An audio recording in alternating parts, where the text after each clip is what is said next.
Hey there, Regina Antler here. I think we can get this music off. Regina Antler here, and it is time for the AI Spotlight. This week we are talking about courage in your business. And, one of those things about courage in business is that it takes a lot of courage to do a lot of things, including maybe creating that message or something that you're a little bit nervous to create. Maybe you're reaching out to a client that is not doing what they're supposed to be doing, and you want to help them get done what they want to get done without feeling like you're being too pushy and pushing them away or making them feel bad or anything like that. And you need just a little bit of help because maybe you aren't the best worder for these types of communication. Maybe it's a conversation that you have to have with a client that just isn't working out for you. And maybe you need to fire a client and you're looking for the right words to say. Or there's all kinds of different things that come up in your business where you have to have these, we'll call them maybe uncomfortable conversations.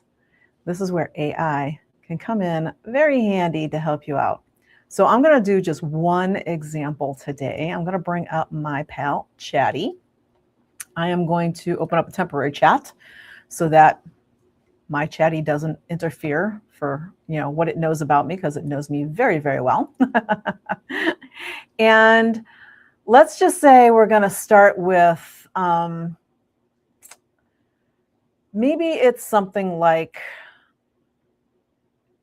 you want to follow up to an email lead. You want to create an email to follow up with a lead that maybe it's been kind of like they said they were interested and then kind of like started ghosting you. So you're like, okay, is it me or did they just get busy or what's going on? I don't want to sound pushy. And you're not necessarily sure. You're a little nervous about sending that email out because you don't want to push them away.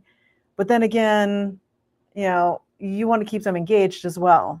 So let's use that as our example today. So I'm going to say I actually have some prompts that I made up here for this specific purpose, except for I'm going to actually change it up just a little bit. I'm going to start it here and paste it to make my life easier and make it faster.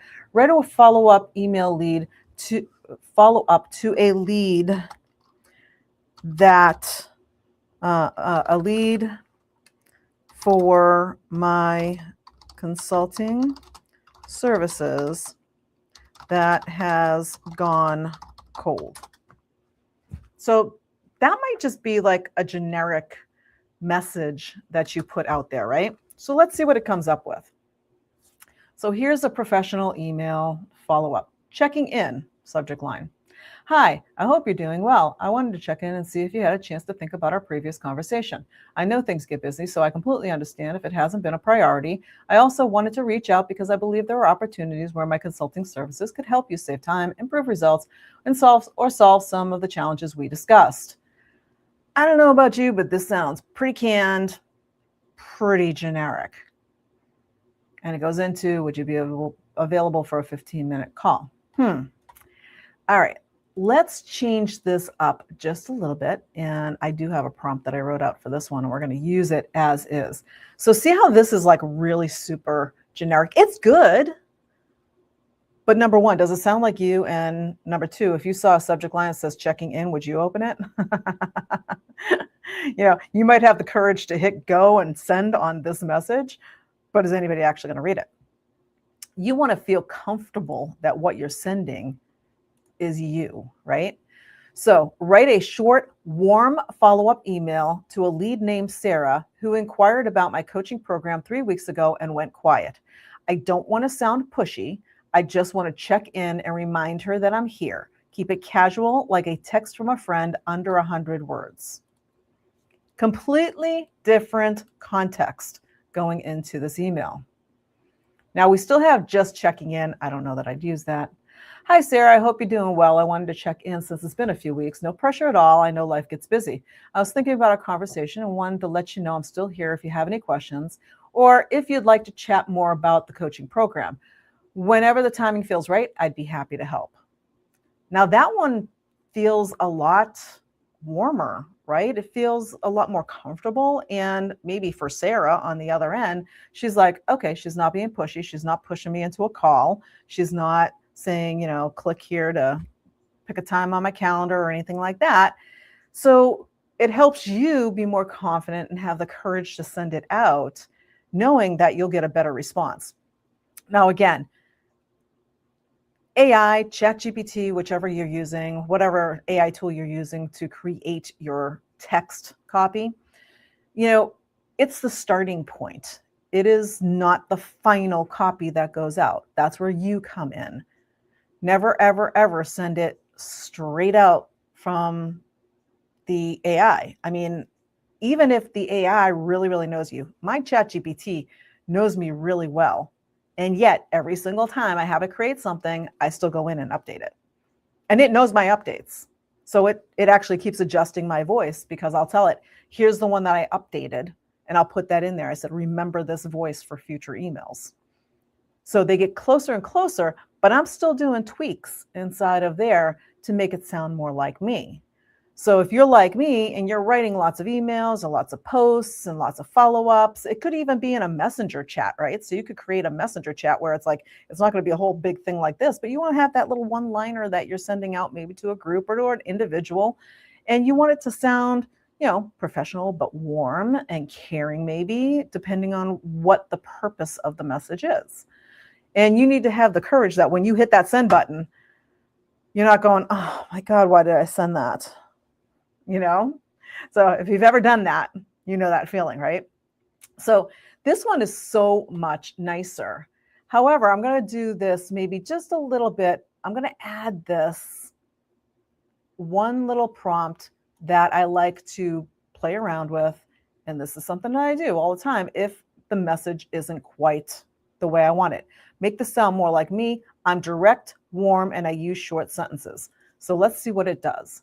So I like that, but now I'm saying, hey, let's do this. Checking in. It's been a few weeks since we talked, and I want to see how you're doing. No pressure at all. I know life gets busy. If you're still thinking about coaching, I'm here. If you have questions, want to talk something through, or you're ready to take the next step, just hit reply. Either way, I hope you're doing well. I like this version way better than this version, and this version was good.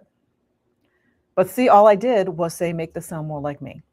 So when it comes to these hard discussions that you have, maybe it's sending out something to a lead that has kind of ghosted you and you're not sure why. Was it me? Was it something I said? Or did life just get busy and they just get tied up and just completely zoned because I'm not top of mind for them? If that's the case, this works perfect.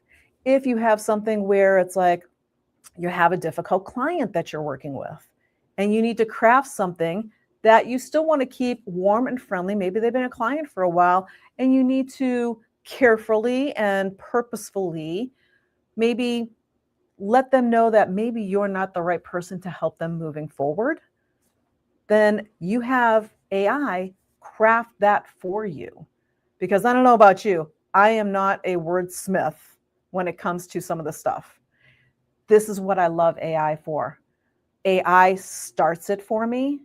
And then I'm like, oh yeah, that's exactly how I wanted this to line up and how I wanted to say this. And then I go in and make it mine. I go in and add anything that I need to add, reword anything that I need to reword. So if I'm over here, I might reword, I might not put checking in.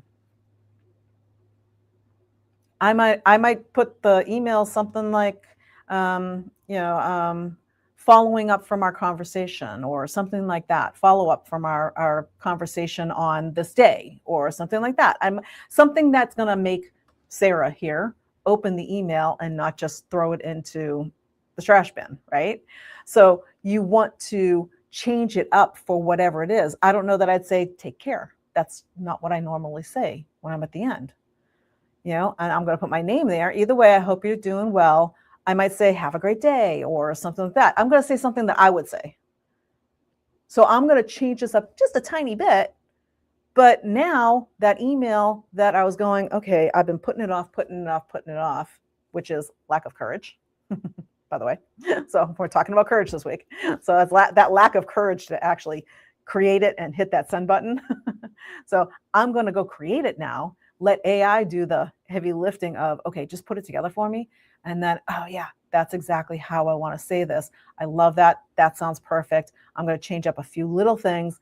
And then I am confident and I have the courage now to send this out, knowing that I did my best for what was going on. Whether she responds or not, that's another story. But I know I put my best foot forward as far as having the courage to actually send a follow-up for somebody who may end up coming in going, oh yeah, life did get busy. This was going on, that was going on. I meant to follow up with you. Yeah, when can we get started?